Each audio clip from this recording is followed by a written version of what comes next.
Un département sous tutelle pour raison politique, une première en France. En Charente, les politiques n'ont plus la main sur les finances départementales.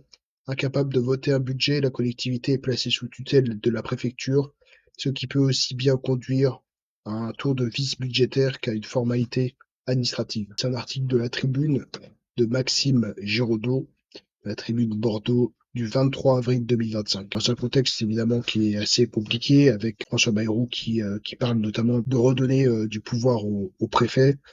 Il est intéressant de regarder évidemment ce qui se passe de manière assez concrète au niveau des départements, puisque on a vu le dérapage des finances des collectivités, mais aussi le fait que les collectivités peuvent lever l'impôt, ce qui a entraîné évidemment une augmentation des impôts au niveau des collectivités. Ce qui est intéressant, c'est aussi de voir que l'État, malgré, voilà, en termes de pourcentage, hein, le budget est moins important que l'ensemble du budget total, collectivités incluses. Il a la possibilité de reprendre la main sur un certain nombre de collectivités si elles dépassent le budget. C'est une carte à jouer pour reprendre la main sur le budget et peut-être générer des ajustements qui seront politiques finalement sur le budget. Il aura fallu 3 séances au conseil départemental de Charente pour arriver à la même conclusion. Cette année, les élus sont incapables de s'accorder sur un budget.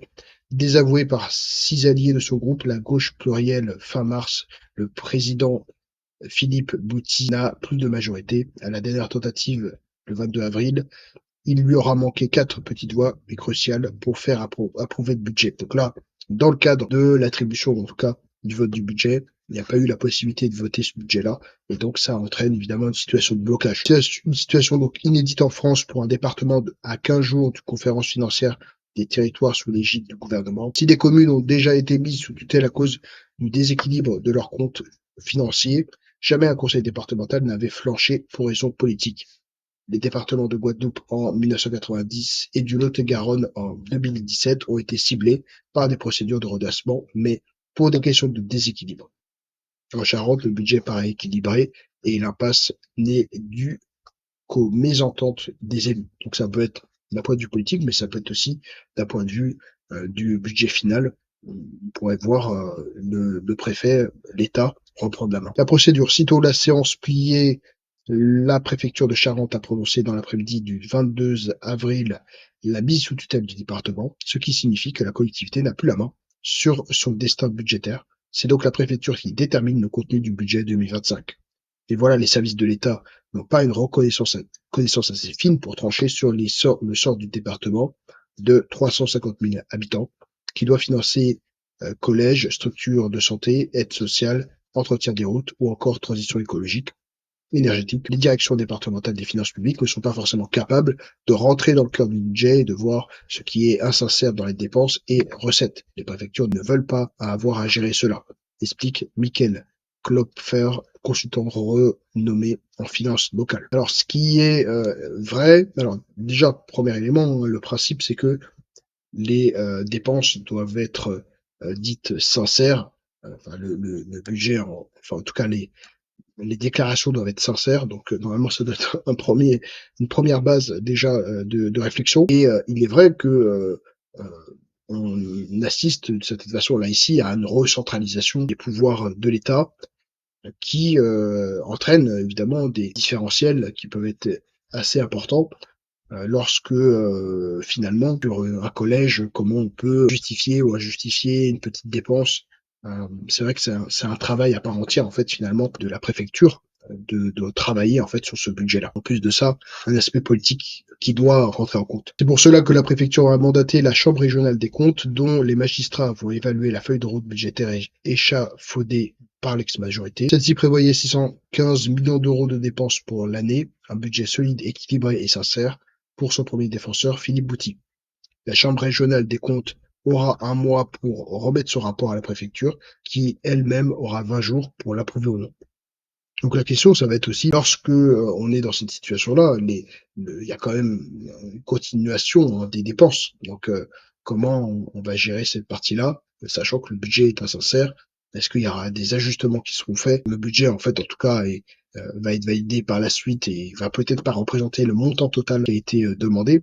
Donc c'est vrai que ça va poser des questions. Le département n'est pas en situation de faillite financière ou de surendettement, ce qui devrait conduire à une proposition des magistrats dont la mission est de certifier la santé budgétaire de la collectivité proche de la volonté politique.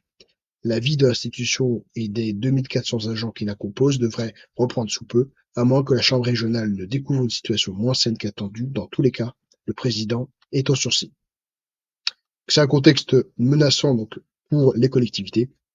Le cas charentais a donc peu à voir avec la baisse des dotations que subissent les départements, mais comme les autres, le territoire voit ses capacités d'investissement sérieusement mises à mal. Deux tendances viennent asphyxier donc les collectivités, la baisse des dotations de l'État en lien avec les restrictions budgétaires et la chute des droits de mutation. Ces taxes appliquées sur les transactions immobilières profitent aux départements.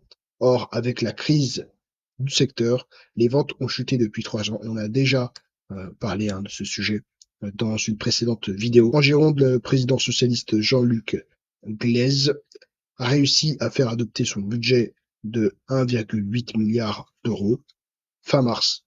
Mais il a bien conscience de ces enjeux politiques. Éviter la mise sous tutelle a été l'équation de base de l'élaboration de notre budget en 2024 et 2025. Nous avons mené des arbitrages difficiles et douloureux pour assurer un équilibre budgétaire. Ça peut être évidemment intéressant. Où est-ce que les arbitrages ont été faits? Expliquant donc, le 31 mars, indiquant avoir perdu 216 millions d'euros de droits de mutation en 2 ans. Parmi eux, l'abandon de deux nouveaux collègues, un moratoire sur les aides aux communes et une hausse des tarifs pour les ménages les plus aisés. Là, ça a été les arbitrages qui ont été faits. Donc c'est vraiment assez intéressant de voir cette situation du point de vue d'État, qui en fait finalement va récupérer aussi de la cohérence probablement. Par contre, centraliser aussi pour les départements qui sont hors du champ. Donc ça va être évidemment une affaire à suivre et très probablement avec le nouveau budget, on va continuer à retrouver ce type